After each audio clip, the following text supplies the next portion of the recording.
Om Namo Bhagavate Vasudevaya. Om Namo Bhagavate Vasudevaya. Om Namo Bhagavate Vasudevaya. Om Namo Bhagavate Vasudevaya. Om Namo Bhagavate Vasudevaya. Om Namo Bhagavate Vasudevaya. Om Viṣamāṇi Kṛṣṇa Bhutale Śrīmate Bhaktivedanta Swami Namane. Namaste Saraswati-deve Gauravani Prachadane Nirvishesha Shunyavadi Kṣatriyas Sri Kṛṣṇa Chaitanya Prabhu Nityananda Sri Advaita Gadadhar Śrīmati Bhakti-vedanta Hare Kṛṣṇa Hare Kṛṣṇa Kṛṣṇa Kṛṣṇa Hare Hare Hare Rama Hare Rama. Reading from Srimad Bhagavatam 11, chapter 21, verse 6. Vedena nāma-rūpāṇi viṣamāṇi sameṣv dhātuṣūddhava kalpyante eteṣāṁ svārtha-siddhaye. Translation, my dear Uddhava, although all material bodies are composed of the same 5 material elements and are thus equal, the Vedic literature conceive of different names and forms in relation to such bodies so that the living entities may achieve their goal of life.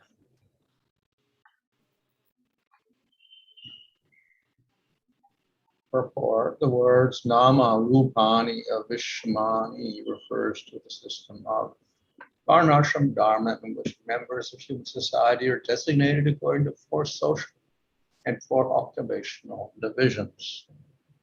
Those dedicated to intellectual or religious perfection are called brāhmaṇas. Those dedicated to political perfection are called kṣatriyas. Those dedicated to financial perfection are called vaiśyas, and those dedicated to eating, sleeping, sex, and honest work are called śūdras. Such propensities arise from the 3 modes of material nature: goodness, passion, and ignorance, because the pure soul is not materially intellectual, ambitious for power, enterprising, or servile. Rather, the pure soul is always absorbed in loving devotion to the Supreme Lord.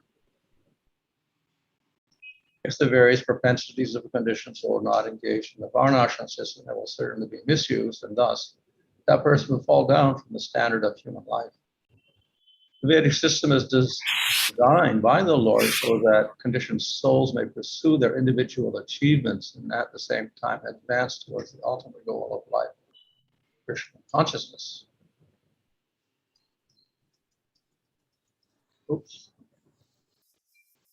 Just as a doctor deals with a crazy man by speaking to him sympathetically in terms of his false conception of life, one who understands the Vedic literature engages the living entities according to the illusory identification with the elements of matter. Although all material bodies are composed of the same material elements and are thus qualitatively identical as described here by the word sameṣu, the Vedic social system varnāśrama is created to engage all human beings in Kṛṣṇa consciousness according to the various degrees of material identification. The absolute good is the Supreme Lord himself, and that which approaches the Supreme Lord becomes similarly good, because the sun is the source of heat within this world. An object that approaches the sun becomes hotter and hotter until it merges into fire. In the same manner, as we approach the transcendental nature of the personality of Godhead, we automatically become surcharged with absolute goodness. This knowledge is the real basis of the Vedic literature. Mundane piety is enjoined and sin is prohibited, so that one can gradually come to the platform of material goodness, whereupon spiritual knowledge becomes visible.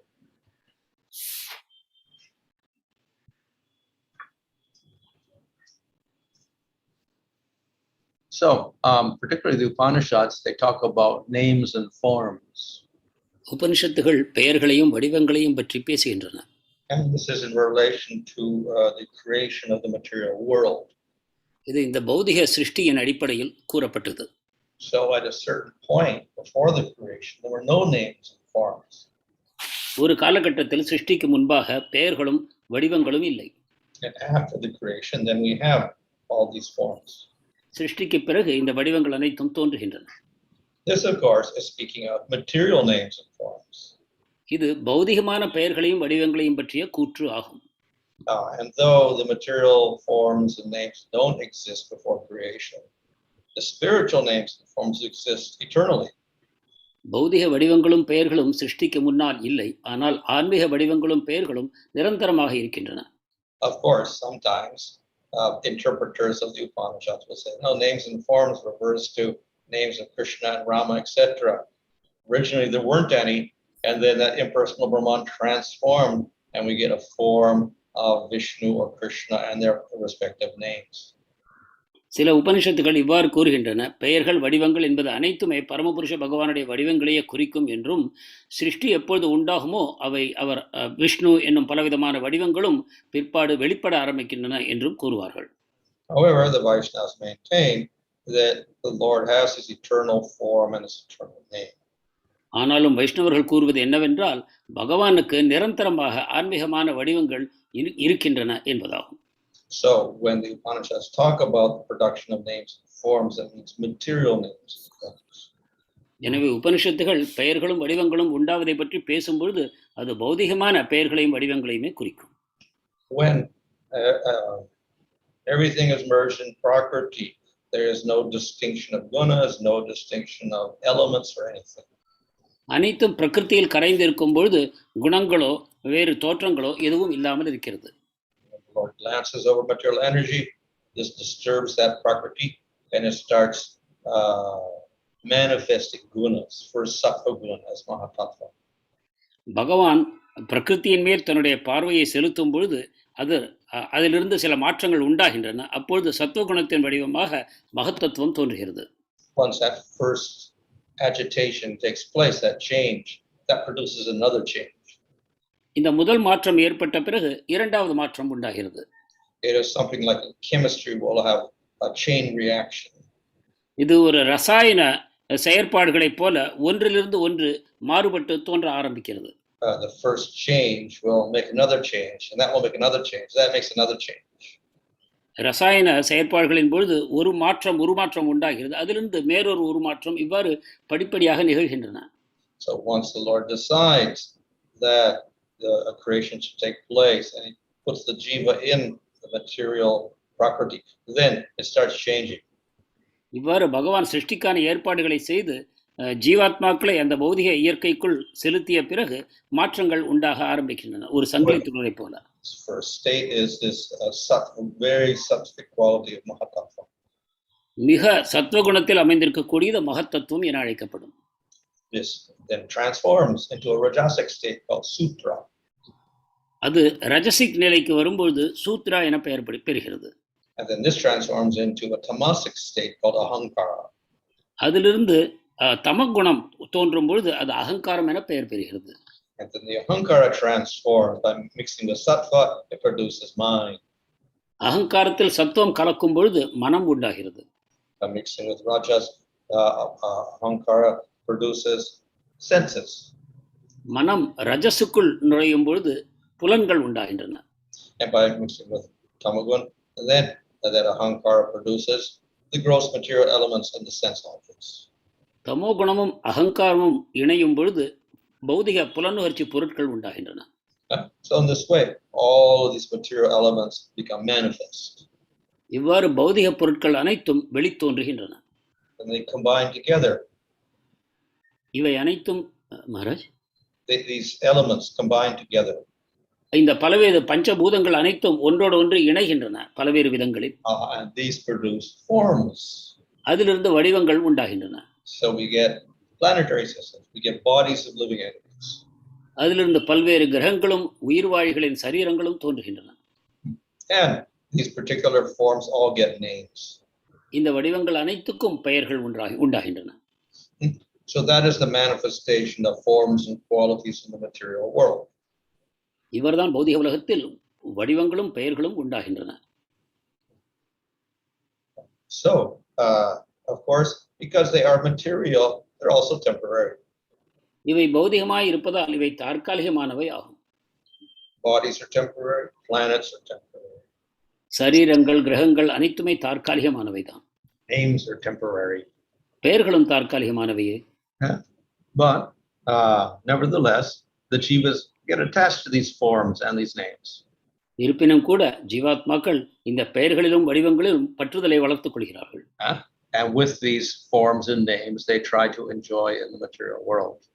இந்த பெயர்களையும் வடிவங்களையும் பயன்படுத்தி இந்த பௌதிக உலகத்தை அனுபவிக்க அவர்கள் முயலுகிறார்கள். Okay. Then the Vedic literature, out of its wisdom, organizes the names and forms. வேத இலக்கியங்கள் அவற்றின் புத்திசாலித்தனத்தை பயன்படுத்தி இந்த வடிவங்களையும் பெயர்களையும் தோற்றுவிக்கின்றன. But it organizes it for the human beings. இவை மனித சமுதாயத்திற்காக ஏற்படுத்தப்படுகின்றன. How does it organize? It makes varnas and ashramas. இது வர்ணங்களையும் ஆசிரமங்களையும் உண்டாக்குவதன் மூலமாக செய்யப்படுகிறது. And according to gunas, then you follow certain rules. நமது குணங்களின் அடிப்படையில் நாம் சில சட்டதிட்டங்களை பின்பற்ற வேண்டும். Okay. So with certain gunas, you're given certain name. குணங்களின் அடிப்படையில் நமக்கு பெயர் தரப்படுகிறது. So people prominently tamagun, they're called shūdras. தமோகுணத்தில் அதிகமாக இருக்கக்கூடிய மக்கள் சூத்திரர்கள் என அழைக்கப்படுகிறார்கள். Those with the mixture of tamagun and rajagun are called vaiśyas. தமோகுண ரஜோகுண கலப்பினால் தோன்றுபவர்கள் வைசியர்கள். Those who are mixture of sattva and rajas are called kṣatriyas. சத்துவமும் ரஜமும் ரஜோகுணமும் கலப்பில் இருக்கக்கூடியவர்கள் க்ஷத்திரியர்கள். And those in sattva are called brāhmaṇas. சத்துவகுணத்தில் இருப்பவர்கள் பிராமணர்கள். So those are some of the names. இவை சில பெயர்களாகும். Of course, within each varna, then we have particular groups also. ஒவ்வொரு வர்ணத்துக்குள்ளும் கூட சில வகைப்பாடுகள் இருக்கின்றன. And of course, we have the ashramas according to age. அடுத்ததாக ஆசிரமங்கள் அமைந்திருக்கின்றன நமது வயதின் அடிப்படையில். So we have brahmachari in young age, then we have grihastha, we have vanaprastha when they're older, and sannyasa at the end. இளமை பருவத்தில் பிரம்மச்சரியம், அதற்கு பிறகு கிரகஸ்தர், முதுமை வரும்பொழுது வானப்பிரஸ்தம், அதற்கு பிறகு சந்நியாசம் என்று அமைக்கப்பட்டிருக்கிறது. So these names are related to gunas and rules. இந்த குணங்கள், இந்த பெயர்கள் குணங்களின் அடிப்படையிலும் வேறு சட்டங்களின் அடிப்படையிலும் தரப்பட்டிருக்கின்றன. If one has certain gunas, one is qualified for certain types of rules. ஒருவர் ஒரு குறிப்பிட்ட குணத்தை கொண்டிருக்கும் பொழுது அவர் சில சட்டங்களை பின்பற்ற வேண்டிய நிலையை அடைகிறார். So the person who is predominantly tamasic, he is qualified for the sūdra rules. உதாரணமாக ஒருவர் தமோ குணத்தில் அதிகமாக பெற்றிருப்பாரானால் சூத்திரருக்கு உண்டான சட்டங்களை அவர் பின்பற்ற வேண்டும். And similarly the vaisya, kshatriya, brāhmana. அதே போலத்தான் வைசியர்கள், க்ஷத்திரியர்கள், பிராமணர்களும் கூட. So the Vedas designate these people with different names according to varna and ashrama. இவ்வாறு மக்களுக்கு பலவிதமான அடையாளங்கள் தரப்படுகின்றன அவரவர் வர்ணத்தையும் ஆசிரமத்தையும் பொறுத்து. And of course within that we get other subdivisions. இதற்குள்ளும் பலவிதமான மேலும் வகைப்பாடுகள் இருக்கின்றன. And then we get particular families and they're identified with a certain name. இதை தவிர சில குடும்பங்கள் இருக்கின்றன, அவர்களுக்கு என்று தனிப்பட்ட பெயர்கள் தரப்படுகின்றன. And then we got the individual of the family, they are given certain names. மேலும் அந்த குடும்பத்திற்குள் இருக்கக்கூடிய தனித்தனி அங்கத்தினர்களுக்கு தனித்தனி பெயர்கள் தரப்படுகின்றன. So the names and the bodies are designated particularly in the varnashrama system according to gunas. முக்கியமாக வர்ணாசிரமத்தை பொறுத்தவரை இந்த பெயர்கள் இந்த உடல்களுக்கு தரப்படுவது அவரவர் குணங்களின் அடிப்படையிலேயே ஆகும். And by giving them rules to follow, then there is a system for gradual development. மேலும் அவரவருக்கு உண்டான சட்டங்களையும் தரப்படுவதன் மூலம் ஒவ்வொருவரும் படிப்படியாக முன்னேறுவதற்கு வழியமைக்கப்படுகிறது. But according to the gunas, different goals are given. மேலும் அந்தந்த அவரவர் குணத்தை பொறுத்து வேறு வேறு சட்டங்கள் தரப்படுகின்றன. So those in the lower gunas, tamas and rajas, basically artha and kama. தாழ்ந்த குணங்களாகிய ரஜோ தமோ குணத்தை பெற்றிருப்பவர்களுக்கு முக்கியமாக அர்த்த, காம இவற்றை பற்றிய சட்டங்கள் தரப்படுகின்றன. And the kshatriya has an addition of dharma. க்ஷத்திரியருக்கு தர்மமும் மேலும் தரப்படுகிறது. And the brahmana has addition of moksha. பிராமணருக்கு மோட்சமும் மேலும் அதற்கான சட்டங்களும் தரப்படுகிறது. So in this way, different goals are also given to these particular designations of varna. இவ்வாறு வர்ணத்தின் ஒவ்வொரு பெயர்களின் அடிப்படையில் அவரவருக்கான லட்சியங்கள் நிர்ணயிக்கப்படுகின்றன. So in other words, the system is made with a goal in mind. அதாவது இந்த வழிமுறை எவ்வாறு அமைக்கப்பட்டிருக்கிறது என்றால் அவரவருக்கான லட்சியம் நோக்கம் என்ன என்பதன் அடிப்படையில் அமைக்கப்பட்டிருக்கிறது. Though it is related to the Supreme Lord, it is a little indirect. Though it is related to the Supreme Lord because the Supreme Lord makes the system, it is somewhat indirect. இது பகவானோடு தொடர்பு கொண்டிருந்தாலும் கூட, ஏனென்றால் இவை அனைத்தும் பகவானாலேயே செய்யப்பட்டிருக்கின்றன, இருந்தாலும் கூட இது ஒரு மறைமுகமான பாதையாக நாம் காண வேண்டும். And therefore, Chaitanya Mahaprabhu was pointed out that that system misses the highest goal of all prema. எனவேதான் சைத்தன்ய மகாபிரபு கூறுகிறார், இந்த வர்ணாசிரம வழிமுறையானது நமது மிக உன்னதமான லட்சியமாகிய பிரேமையை அது அணுகுவதில்லை என்று கூறுகிறார். So in other words, the highest goal is beyond that whole system. வேறு விதமாக சொல்ல வேண்டும் என்றால் இந்த வர்ணாசிரம முறைக்கு அப்பால் உன்னதமான லட்சியம் அமைந்திருக்கிறது. In this way, Lord Chaitanya sometimes condemns that varnashrama system. இதன் காரணமாக சில சமயம் சைத்தன்ய மகாபிரபு வர்ணாசிரமத்தை கண்டித்து பேசுகிறார். It doesn't mention the highest goal of all. அது நமது மிக உன்னதமான லட்சியத்தை பற்றி பேசுவதே இல்லை. So, of course, indirectly, yes, it purifies one gradually so that one can understand one is not the body. மறைமுகமாக வர்ணாசிரமம் இதை செய்கிறது. நம்மை படிப்படியாக தூய்மை செய்து நம்முடைய மனம் தூய்மை அடையும் பொழுது அதை புரிந்து கொள்ளும் வாய்ப்பு நமக்கு கிடைக்கிறது. But there's no emphasis that the goal of life is prema. ஆனாலும் வாழ்க்கையின் லட்சியம் பிரேமையே என்னும் விதத்தில் அதில் வலியுறுத்தப்படுவதில்லை. So, of course, the devotees of the Lord, particularly Lord Chaitanya's movement, they understand this. They accept this from the beginning. Yes, the goal is prema. ஆனால் சைத்தன்ய மகாபிரபுவின் வழித்தோன்றல்களும் சைத்தன்ய மகாபிரபுவை பின்பற்றுபவர்களும் ஆரம்பத்திலேயே புரிந்து கொள்கிறார்கள் நமது லட்சியம் பிரேமைதான் என்று.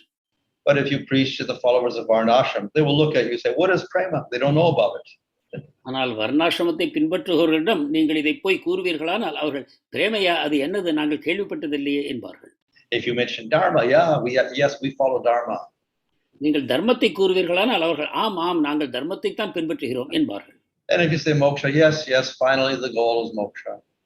மோட்சத்தை பற்றி பேசினாலும் அவர்கள் ஒத்துக்கொள்வார்கள், ஆம், இறுதியில் நமது லட்சியம் மோட்சம்தான் என்று. But if you mention prema, they say, we haven't heard of that.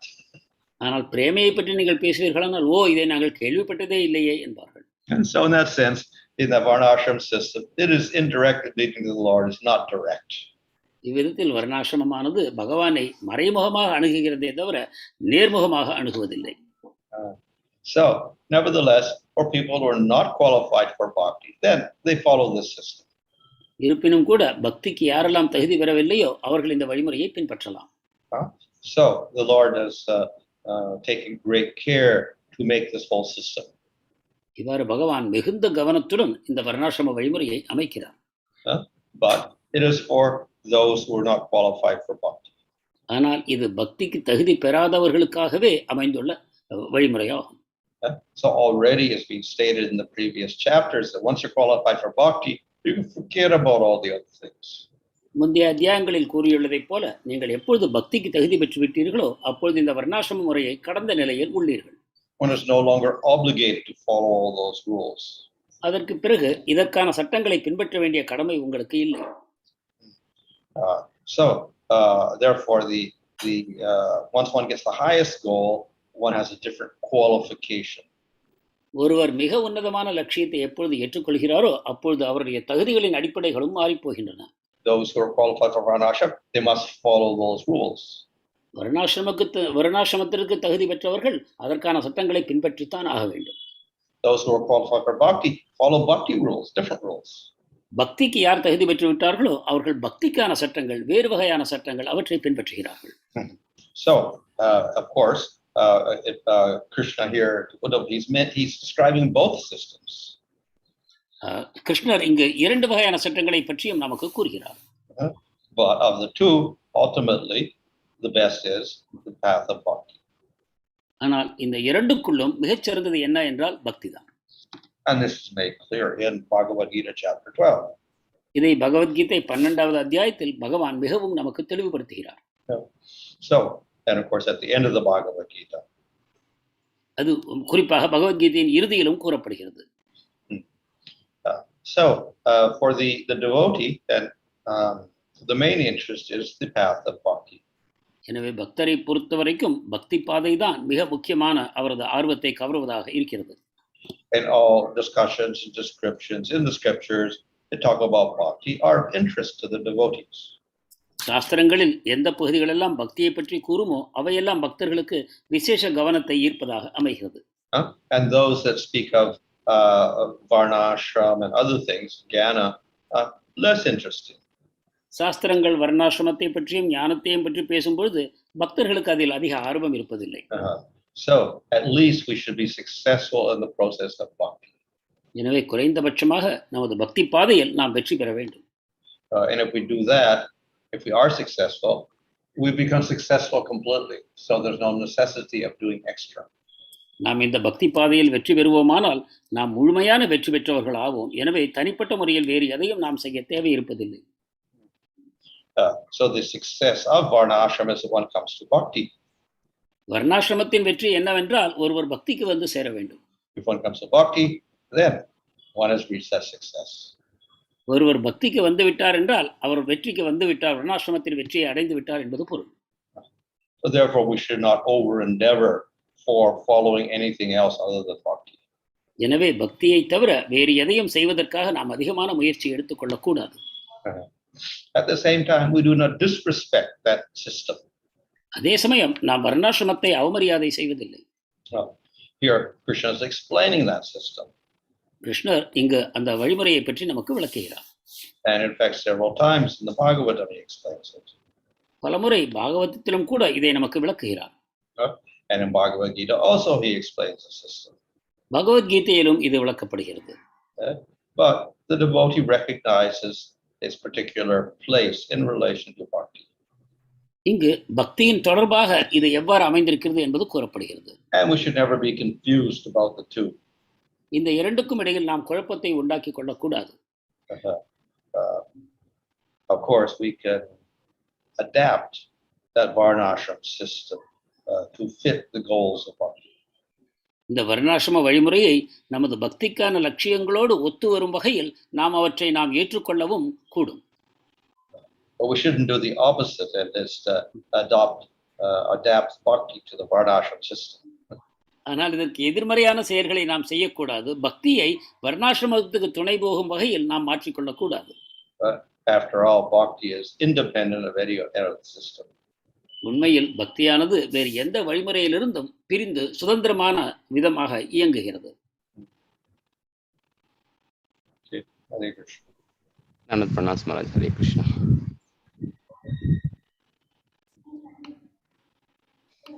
Swaranamada Prabhu's, I think I'm okay. Prabhu is asking, Ahankara in Sattva creates mind. Why then mind is always flickering and agitated even though it is arising from Sattva? Kindly clarify, Maharaj. மனம் சாத்விக அகங்காரத்திலிருந்து உண்டானதாக கூறப்பட்டது என்றால் மனம் ஏன் இவ்வாறு அலைக்கழிகிறது? Well, mind is dual. It has two functions. மனம் இரண்டு விதமாக இருக்கிறது, இரண்டு வகையாக செயல்படுகிறது. So it can go both ways. It can cause agitation. It can cause peace. அது மன அலக்கழிப்பையும் உண்டாக்க முடியும், மன அமைதியையும் தர முடியும். If we take the senses, of course, then generally they want to enjoy something. புலன்களை எடுத்துக்கொள்வோமானால் பொதுவாக அவை எதையோ அனுபவிக்க ஆசைப்படுகின்றன. And then the mind has to bring them under control. மனமானது அவற்றை கட்டுப்பாட்டுக்குள் கொண்டு வர வேண்டி இருக்கும். But the mind itself, it has a state where it can become very peaceful. ஆனால் மனம் தன்னிச்சையாகவே அமைதியை அடையக்கூடிய தன்மை அதற்கு இருக்கிறது.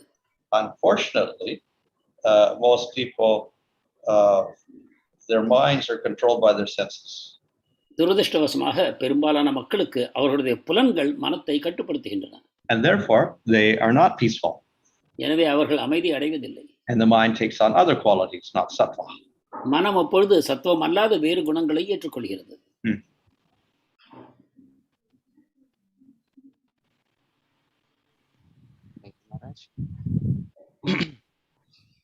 Medhavini Sakhi Mataji has a question.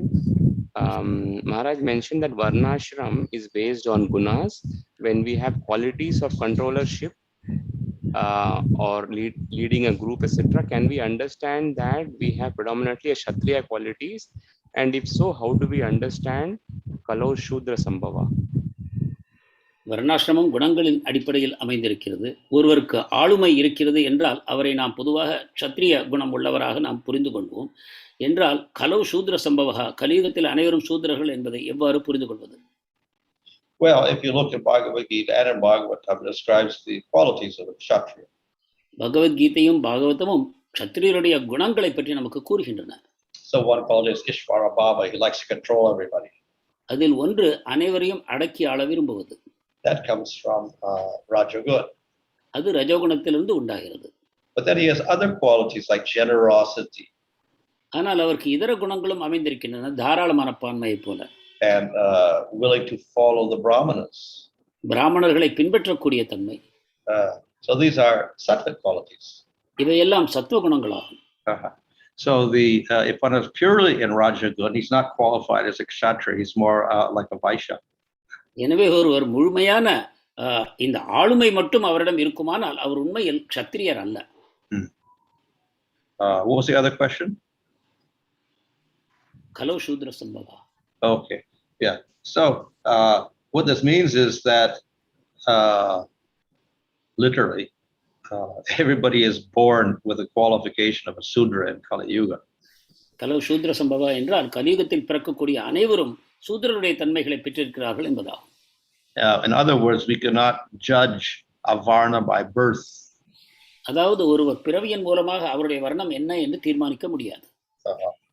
Now, of course, if a person follows the rules and regulations of a particular varna, then he may be successful at situating himself in one of those varnas and one of those gunas.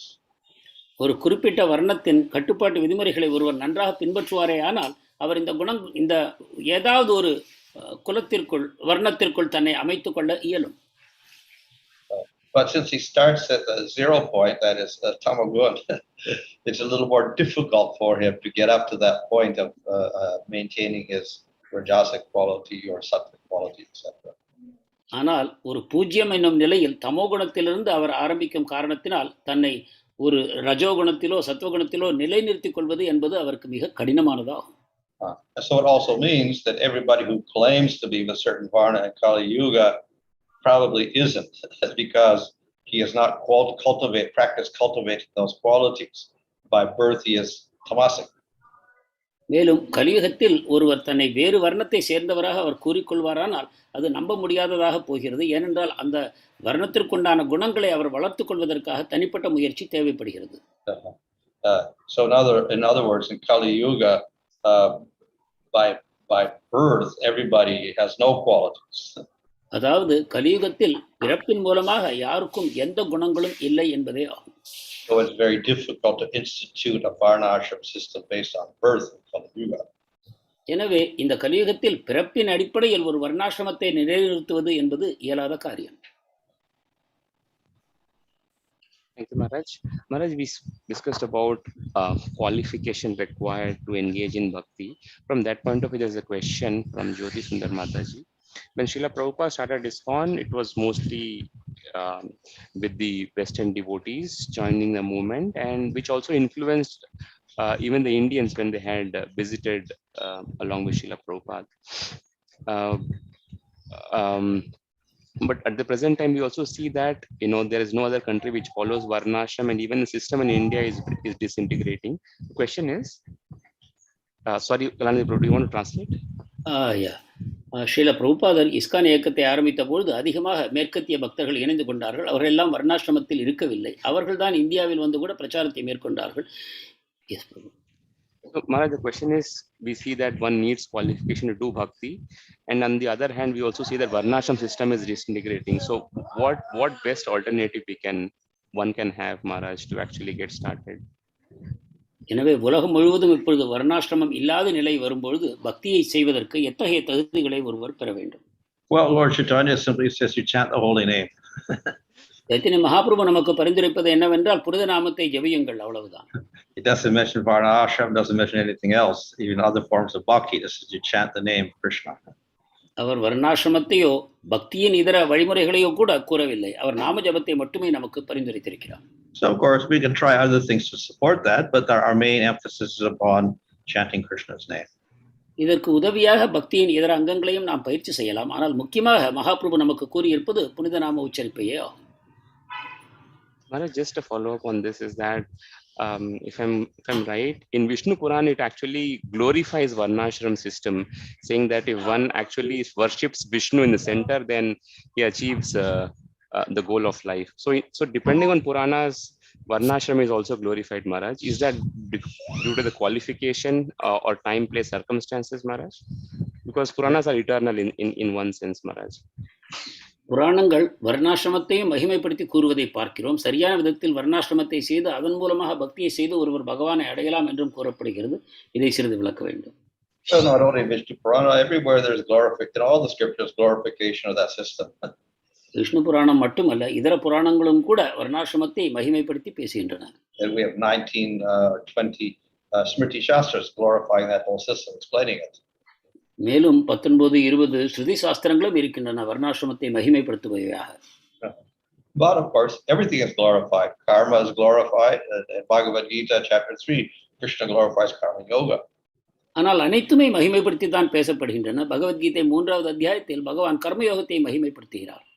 The whole of the karma kanda section of the Vedas is glorifying karma. வேதத்தின் கர்மகாண்ட பகுதி முழுவதுமே கர்மத்தை தான் புகழ்பாடுகின்றன. So everything gets glorification, but we should see what is the highest goal, the highest system, the highest glorification. எனவே அனைத்துமே புகழப்படுகின்றன என்னும் பொழுது எதற்கு அதிகபட்சமான புகழ், எதற்கு அதிகபட்சமான மகிமைகள், எதற்கு அதிகபட்சமான லட்சியம் கிடைக்குமோ அதை நாம் கவனிக்க வேண்டும்.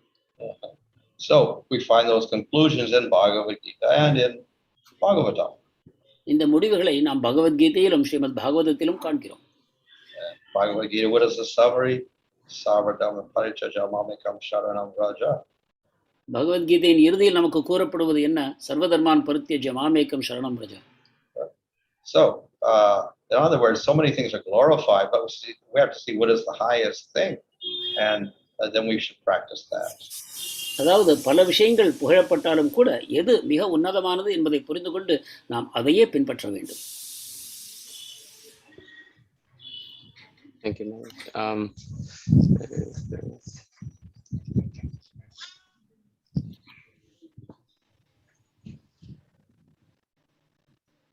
There's one question from YouTube, Maharaj. It's more like a statement, but I'm reading it as a question. Hare Krishna, Maharaj, the gunas for a particular living entity is due to his desire or karma? Yes. The gunas, the mode of a particular living entity is due to his desire or his karma, past karma. ஒரு உயிர்வாழியின் குணம் அவரது கடந்த வாழ்க்கையின் கர்மாவின் அடிப்படையிலா அல்லது ஆசையின் அடிப்படையில் அமைகிறதா? Well, it's both.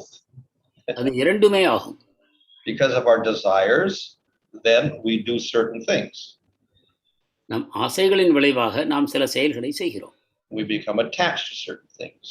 சில விஷயங்களுடன் பற்றுதலை வளர்க்கிறோம். And those things are in the gunas. அவை குணங்களின் அடிப்படையில் உள்ளன. So because of that attachment and our actions towards that particular goal and particular guna, we're pushing ourselves in the direction with our karma. இந்த பற்றுதல்களும் செயல்பாடுகளும் நம்மை தூண்டுவதன் காரணமாக அவை குணத்தின் அடிப்படையில் இருப்பதன் மூலமாக நாம் அந்த குணத்தை நோக்கிய செயல்பாடுகளை செய்ய ஆரம்பிக்கிறோம். However, these karmas, though they are fixed, once you got the karma, you cannot change it. But because your action, after you've done the action, you cannot change your karma. The desires can change. ஆனால் ஒரு வினையை செய்த பிறகு அதற்கான அந்த கர்மாவிலிருந்து நாம் விடுபட முடியாது. அது நின்று போகிறது. ஆனாலும் கூட நாம் ஆசைகள் மாறக்கூடும். Now, because of past desires in previous lifetimes, then we have similar desires in this lifetime. கடந்த வாழ்க்கையில் நமக்கு எந்த ஆசைகள் இருந்ததோ அதன் அடிப்படையிலேயே இந்த பிறவியிலும் ஆசைகள் அமைகின்றன. But by our actions and our responses, and our response and our interactions, etc., our desires sometimes change.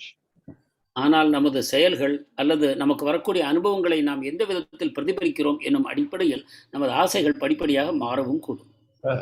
And so therefore, by the actions we do with this, our choice of actions in this lifetime, then we can begin to change our desires.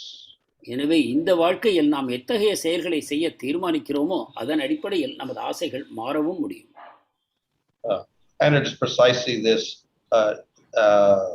aspect of choice that allows one to take to the process of bhakti. இந்த தேர்வு நமக்கு இருப்பதன் காரணமாகவே நம்மால் பக்தியையும் செய்ய முடிகிறது. Though you may have all sorts of bad karmas and bad desires by previous lifetimes experiences, if you did have developed faith, then you choose bhakti anyway. முந்தைய பிறவிகளின் காரணமாக உங்களிடம் பலவிதமான கர்மாக்களும் பலவிதமான ஆசைகளும் இருந்தாலும் கூட நீங்கள் பக்தியை தேர்ந்தெடுக்க முடியும். So, though we have influence upon us, ultimately our decision is not under control of anybody else. எனவே நாம் பலவிதமாக குணங்களின் தாக்குதலில் இருப்போமானாலும் இறுதியில் நாம் எதை தேர்ந்தெடுப்போம் என்பது முழுவதும் நமது கையில் இருக்கிறது. அது வேறு யாரையும் சார்ந்தில்லை. We are responsible for our choices, not karma. Don't blame karma. நமது தேர்வுகளுக்கு நாமே பொறுப்பெடுக்க வேண்டும். அதை கர்மாவின் பேரிலோ ஆசையின் பேரிலோ வேறு விதமாக நாம் அந்த பழியை போட முடியாது. Animals can do that. Yes, it's karma that they eat this or they eat that. That's karma. No choice. விலங்குகள் மட்டுமே இதை செய்யக்கூடும். அவை நான் ஒரு காரியத்தை செய்வது அனைத்தும் என்னுடைய கர்மாவினால் அமைகிறது, எனக்கு பொறுப்பில்லை என்று மிருகங்கள் தட்டி கழிக்க முடியும். So they don't get any karma for those actions. அவற்றின் செயல்களுக்கு கர்மா விளைவதில்லை. But the human being, he can choose. He chooses one act. He gets the responsible karma. ஆனால் மனிதனுக்கு தேர்வு செய்யும் வாய்ப்பு தரப்பட்டிருக்கிறது. எனவே அவன் பொறுப்புள்ள விதத்தில் செயல்பட வேண்டும். அவன் செய்யும் செயல்களின் மூலமாக அவன் கர்மாவை பெறுகிறான். If he wants to say the karma did it, I didn't do it, karma did it, then he can become an animal again. நான் கர்மாவினால் தான் செய்யப்பட்டது, நான் எதையும் செய்யவில்லை என்று ஒருவன் கூறுவானால் அவன் மீண்டும் மிருகப் பிறவியை பெறுவான். Okay, Maharaj. Sumitra Krishna Prabhu has a question. Nāma-rūpa viṣamāṇi is here referred to a system of varnāśrama-dharma according to varna and ashram. Malanidhi Prabhu. Prabhuji, I am not seeing this question. Okay. Nāma-rūpa viṣamāṇi, I'll read it out, is here referred to a system of varnāśrama-dharma according to varna and ashram. நாம-ரூப விஷமணி என்பது வர்ணாசிரமத்தை தவிர வேறு ஏதோ ஒரு வழிமுறையை பற்றி கூறுகிறதா? The question is, what about Vaishnavas who don't come under this category as they're engaged on serving the Lord, but we see in Vaishnavas who are considered above brāhmaṇas, we see the gunas affecting them also. Sometimes they get angry, feel stressed. How to understand this? வைஷ்ணவர்கள் பொதுவாக வர்ணாசிரமத்தை கடந்தவர்கள் என்று கூறுகிறோம். ஆனால் வைஷ்ணவர்களும் பகவானுடைய பக்தி செயல்களில் ஈடுபடும் பொழுது அவர்களிடம் சில வெளிப்பாடுகளை நாம் காணும் பொழுது அவை குணங்களின் அடிப்படையில் இருப்பதை நாம் காண்கிறோம். இதை எவ்வாறு புரிந்து கொள்வது? Because they're not at the highest stage, then they have anarthas. அவர்கள் இன்னும் உன்னதமான தன்மையை அடையாத காரணத்தினால் அனர்த்தங்கள் அவர்களிடம் இருக்கின்றன. So that's not the bhakti part, that's their material contamination. அது பக்தியினால் உண்டாவதல்ல, பௌதிக களங்கத்தின் காரணமாக உண்டாகிறது. So in that sense, no, they are not transcendental. அந்த விதத்தில் அவர்கள் இன்னும் முழுமையான குணங்களை கடந்த தன்மையை அடையவில்லை. But in that they're doing bhakti, then they are transcendental. They're beyond the whole system because bhakti is beyond matter. இருப்பினும் பக்தியை செய்கிறார்கள் என்ற காரணத்தினால் இந்த வர்ணாசிரமத்தை கடந்த குணங்களை கடந்த ஒரு தன்மையில் அவர்கள் இருக்கிறார்கள் என்பதையும் நாம் அறிய வேண்டும். So by the performance of that bhakti, gradually they can destroy all of those contaminations, those anarthas. இந்த பக்தியை தொடர்ந்து செய்வதன் மூலமாக அவர்களிடம் உள்ள இந்த களங்கங்கள், அனர்த்தங்கள் அவற்றை அவர்கள் நீக்கிக் கொள்ள முடியும்.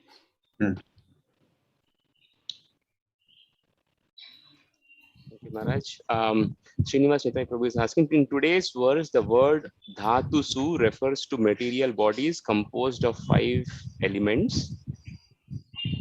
இன்றைய ஸ்லோகத்தில் தாத்துஷு என்ற பதம் இந்த பௌதிக சரீரமானது பஞ்சபூதங்களால் ஆனது என்பதை குறிப்பிடுகிறது. First question is, can this word also refer to material objects? இந்த வார்த்தை பௌதிக பொருட்களையும் குறிக்க கூடுமா? Well, yeah, of course. We could refer to names and forms of material objects. So we get material elements, and then we get objects made out of them. So we have objects made out of earth like pots, etc., and bricks, etc. And we give them names, pot, brick, etc. So that refers to those objects also.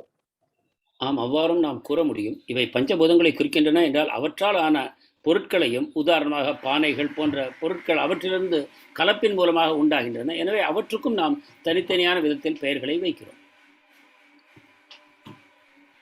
There's a follow-up question on this, Maharaj. How then, if so, how is the Vedic conception of names and forms of material objects different from the way of modern science assigning names and forms to objects?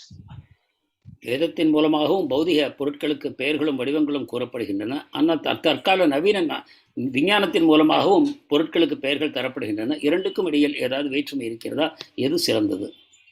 Well, it is similar. In other words, the whole thing is ultimately material and thus not of too much importance. இரண்டும் ஒன்று போலத்தான். ஏனென்றால் இது அனைத்துமே பௌதிகமான செயல்பாடுகள் தான். எனவே இதில் அதிகமாக வேற்றுமைப்படுத்தி பார்ப்பதற்கு ஒன்றுமில்லை. If we want to start studying the material world, yes, we can divide up the names and forms, but ultimately they're all temporary. பௌதிக உலகத்தின் வகைப்பாடுகளை பற்றி ஆராய்ச்சி செய்ய வேண்டும் என்றால் அந்த வடிவங்களுக்கு நீங்கள் பெயர்களை சூட்டலாம். ஆனால் இறுதியில் இவை அனைத்துமே தற்காலிகமானவை என்பதை உணர வேண்டும். Maharaj, you mentioned, both are same, but Prabhu is asking, how can we establish that Vedic conception is authoritative and superior? Which Vedic conception? Vedic conception to give names to material. In the modern science and Vedic way, to establish how the Vedic way is superior. Well, as far as varnashrama, then it's a more it's a precise system for advancing through the gunas. varnāśramaத்தை பொறுத்தவரை பார்ப்போமானால் குணங்களில் நாம் முன்னேறுவதற்கு அதுதான் மிகச்சிறந்த வழிமுறையாக நாம் காண முடிகிறது. Whereas Western political systems don't do that at all.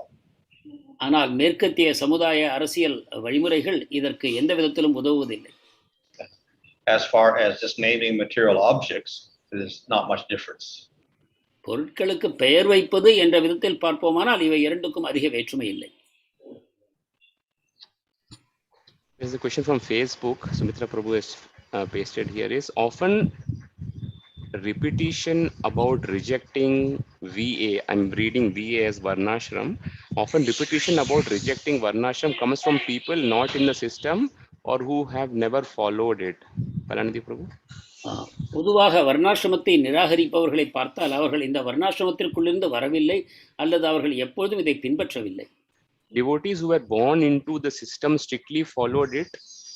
Chaitanya and Advaita Acharya and other grahasthas. Should one not take instructions from those who have performed varnāśrama and bhakti together nicely?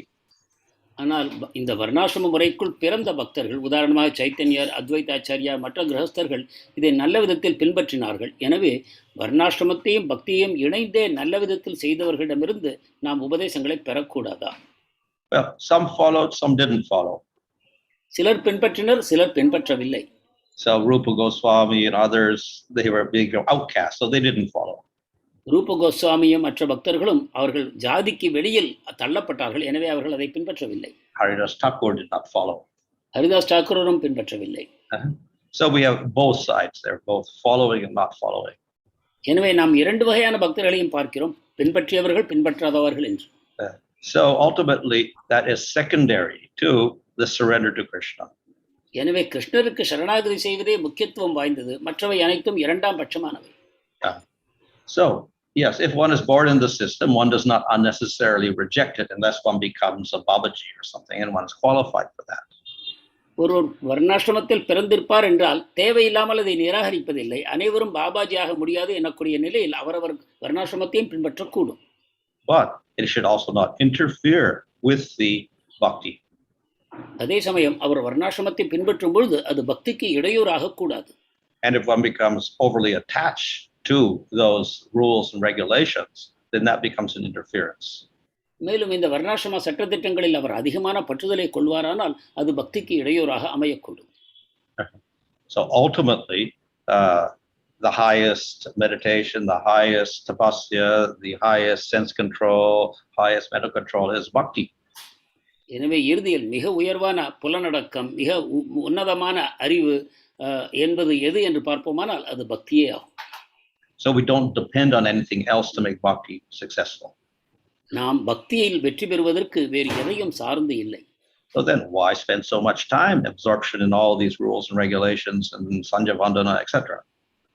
என்றால் எதற்காக இந்த இதர வழிமுறைகள் அனைத்திலும் சந்தியாவந்தனம் போன்ற இந்த வர்ணாசிரம வழிமுறைகளை நாம் அதிகமாக கவனம் செலுத்த வேண்டும்? One reason is to set an example for others.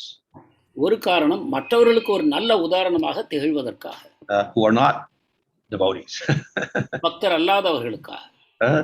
So of course, but that even the modern age is not very practical in many cases. ஆனால் அப்படி பார்த்தாலும் கூட நவீன நாகரிகத்தில் அந்த வர்ணாசிரமத்தை பின்பற்றுவதும் கூட இப்பொழுது நடைமுறைக்கு ஒவ்வாததாக மாறிவிட்டது. Nobody sees the example we're setting. யாரும் நாம் இத்தகைய உதாரணத்தை செய்வதை நம்மை பின்பற்ற யாரும் முயல்வதில்லை. Because largely we're not following everything. ஏனென்றால் நாமும் கூட முழுமையாக அதை பின்பற்றுவதில்லை. So the brahmana looks like an ordinary person working in a business or a computer shop. எனவே ஒரு பிராமணரை பார்ப்போமானால் அவர் ஏதோ ஒரு தொழில் செய்து கொண்டிருக்கிறார், உத்தியோகம் பார்த்து கொண்டிருக்கிறார், அவ்வளவுதான். So no one can see the example he's following. அவர் எத்தகைய உதாரணத்தை வைக்கிறார் என்பதை யாரும் கவனிப்பதில்லை. We are almost towards the end, Maharaj. I'll take this final question. This is from SKS Bharati Mai Mataji. Mind is in Sukshma body, but to incline to Kṛṣṇa consciousness, we use mind. மனம் சூக்ஷ்ம சரீரத்துக்குள் அமைந்திருக்கிறது, ஆனால் கிருஷ்ண உணர்வுக்கு வருவதற்கு நாம் மனத்தை பயன்படுத்துகிறோம். In prema stage, when jiva enters spiritual world, does mind also enters? பிரேமை நிலையில் ஒருவன் ஆன்மீக உலகத்துக்குள் நுழையும் பொழுது மனமும் அவர் கூட வருமா? Well, subtle body is material, gross body is material. Those have to be given up. சூக்ஷ்ம சரீரம், ஸ்தூல சரீரம் என இரண்டுமே பௌதிகமானவை, அவை விடப்பட வேண்டும். But the jiva develops spiritual mind, spiritual body, spiritual intelligence, spiritual senses, etc. ஆனால் ஜீவாத்மாவோ ஆன்மீகமான மனம், ஆன்மீகமான வடிவம், ஆன்மீகமான புலன்கள் இவை அனைத்தையும் பெறுகிறார். All right, Maharaj, thank you so much for your time. Grantaraj Srimad Bhagavatam ki jai, Jagat Guru Srila Prabhupada ki jai, His Holiness Bhanu Swami Maharaj ki jai, Gaur Premanande, Hari Hari Bol. Thank you so much, dear devotees, for joining for this morning Srimad Bhagavatam Katha.